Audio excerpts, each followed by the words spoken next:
Siempre me pregunté qué es lo que pasaría si Meruem y las hormigas quimeras hubieran ganado. Bueno, en la guerra de las salamandras de Karel Capek ocurre eso. Hoy día, la guerra de las salamandras y las hormigas quimeras.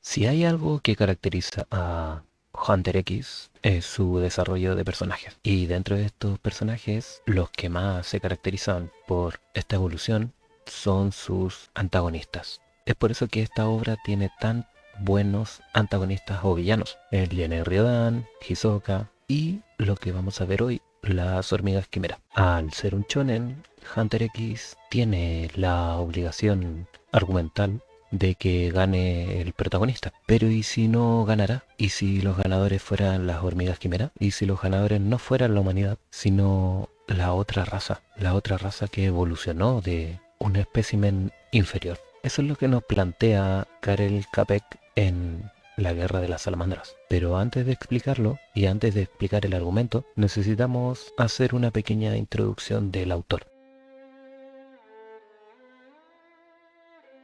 Karel Capek nació el 9 de enero de 1890 y murió en la Navidad de 1938. Fue un escritor de lengua checa. Él acuñó el término moderno robot.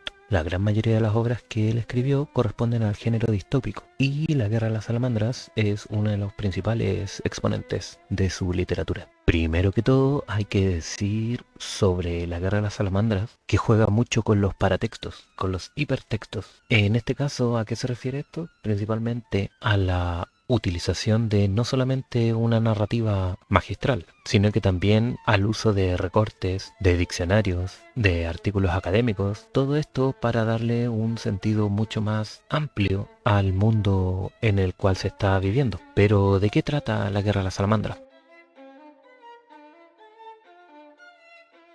A grandes rasgos, la Guerra de las Salamandras se divide en tres partes, súper definidas. En el libro primero, que se llama Andreas Chauceri, el libro segundo, El alzamiento de la civilización, y el tercero, La Guerra de las Salamandras, como propiamente tal. En el libro primero nos habla sobre el capitán Van Toch, un recolector de perlas, y que en una isla del Pacífico hay un extraño rumor sobre diablos negros. El capitán va y se da cuenta de que son una especie de salamandras que caminan en dos patas. Esto le llama la atención y decide ayudarla. Se encariña y le regala armas. Tengo que decir que estas salamandras desde el inicio ya eran tratadas como demonios, como diablos. Y también otra característica es su nivel de adaptabilidad. Un nivel asombroso ya que antes de que muera el capitán Van Toch, logran adaptarse y logran utilizar el armamento humano. Sin embargo, siempre está este cuestionamiento sobre si las salamandras son inteligentes o si solamente repiten como un loro. Finalmente sabemos que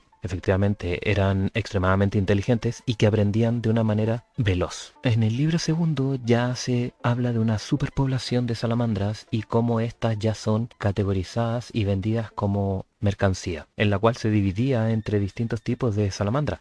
Estaban las fuertes, estaban las inteligentes, etcétera. Lo importante aquí es que no solamente se habla sobre eso, sino que también sobre cómo la ciencia va analizando cada uno de los elementos de estas salamandras, de esta nueva especie. Aquí en esta segunda parte es donde principalmente se atañe a los asuntos morales y civilizatorios de las salamandras. Si necesitan educación, si tienen alma, si pueden gobernarse a sí mismas, etcétera. Y es por eso que se llama el alzamiento de la civilización, porque literalmente vemos como una civilización de salamandras parte desde la nada. E incluso podemos ver doctores en física salamandras. Una cosa que cabe recalcar acá también es que las salamandras poseen una forma reproductoria que simplemente es cambiando el pH del agua. Es decir, con que se cambie el pH del agua pueden procrear miles y miles de pequeñas salamandras. Y esto lleva también a la superpoblación de estos animales, lo que además representa un peligro para la humanidad, debido a que las salamandras no pueden vivir tanto tiempo en la tierra, necesitan el agua, por lo tanto comienzan a destruir la tierra, literalmente, para dar paso únicamente al agua. al mar. Y ahí comienza nuestro libro tercero, La Guerra de las Salamandras. Finalmente, en esta tercera parte se habla sobre cómo todos los países poco a poco fueron transformando estas salamandras en guerreros, en armas, en su propia armada. Y por eso mismo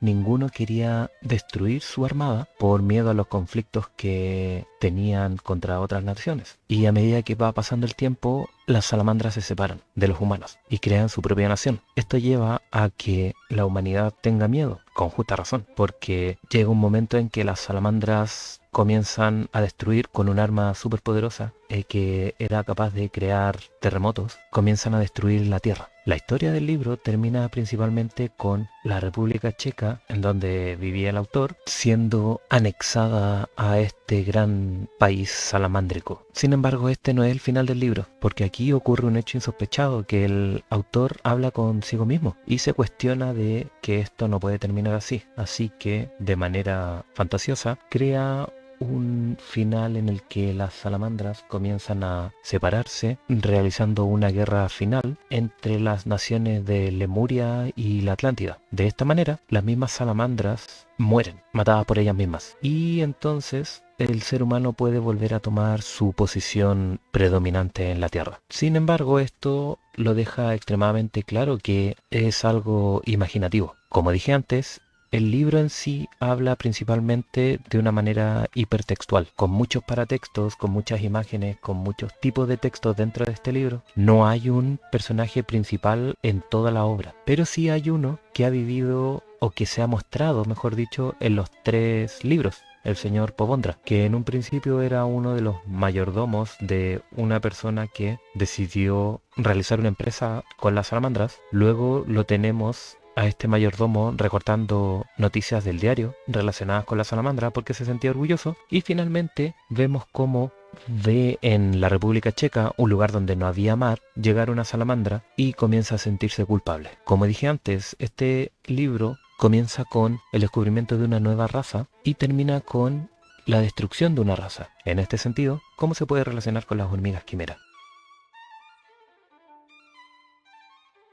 En el arco de las hormigas quimera de Hunter X tenemos que la reina hormiga proviene de un lugar que no se nos dice. Llega a la zona habitable de humanos en Hunter X y comienza lo que es una rápida adaptación de este ser, lo que desemboca en una colonia de hormigas quimera. Pero no solo eso, sino que también va aprendiendo de los humanos. Se encuentra con algunos humanos de los cuales aprende distintos oficios y a los cuales los transforma. El problema acá es que en el mundo de Hunter X existe algo que se llama Nen. Y esto es el aura, una especie de energía que rodea todas las cosas y que los más avanzados humanos pueden manipular. Las hormigas quimera descubren esto y, al igual que los humanos, pueden comenzar a manipular Nen. Aquí vemos cómo, al igual que en la Guerra de las Salamandras, la adaptabilidad de una raza inferior al humano provoca un colapso en la estructura social, la estructura mundial. Estas hormigas aprenden extremadamente rápido también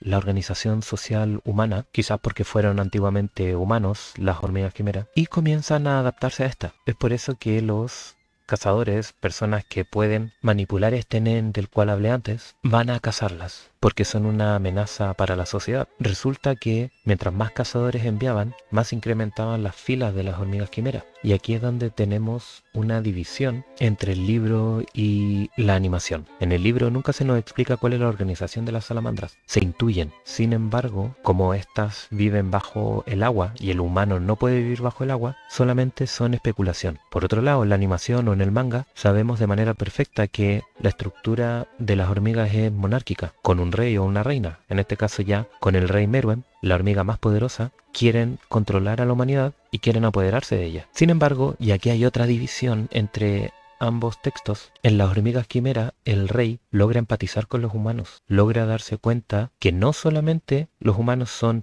comida, logra generar sentimientos por una humana, Komugi, a diferencia de las salamandras que simplemente querían sobrevivir, y es por eso que acaban con la tierra, dejándola repleta de agua, salvo ciertas excepciones en donde necesitaban plantar su comida.